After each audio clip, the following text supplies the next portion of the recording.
চট্টগ্রাম নগরীর জলাবদ্ধতা ও প্লাস্টিক দূষণ মোকাবেলায় ক্লিন বাংলাদেশের উদ্যোগে এবং চট্টগ্রাম সিটি কর্পোরেশনের সহযোগিতায় প্লাস্টিক এক্সচেঞ্জ কর্নার উদ্বোধন করা হয়েছে। নগরীর কাজী দেউরি কাঁচা বাজারের সম্মুখে এক কর্নার উদ্বোধন করা হয়। পবিত্র মাহে রমজান উপলক্ষে চালু হওয়া এই বিশেষ কর্মসূচির মাধ্যমে ব্যবহৃত প্লাস্টিক ও পলিথিনের বিনিময়ে নিত্য প্রয়োজনীয় দ্রব্য বিতরণ করা হচ্ছে।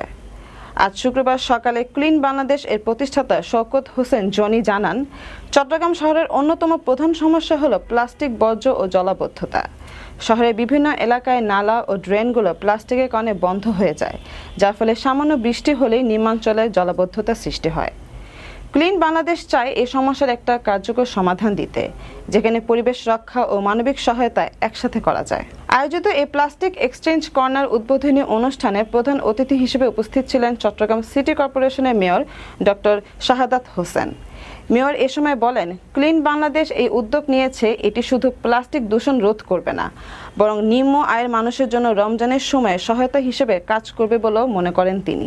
মেয়রের সাথে উপস্থিত ছিলেন বিভিন্ন সমাজকর্মী, পরিবেশবাদী সংগঠনের প্রতিনিধি, সিটি কর্পোরেশনের কর্মকর্তারা। আমাদের চট্টগ্রামে জলাবদ্ধতা একটা বড় সমস্যা।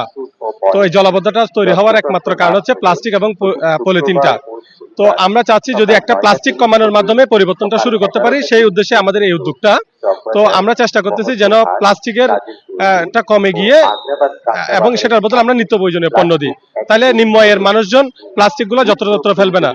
মূলত আমাদের মেসেজটা হচ্ছে যত্রতত্র প্লাস্টিকটা না ফেলে যেন এটাকে রিসাইকেলিং করা যায় এবং এটার একটা বিক্রয় মূল্য আসে, এটাই আমাদের মূল উদ্দেশ্য।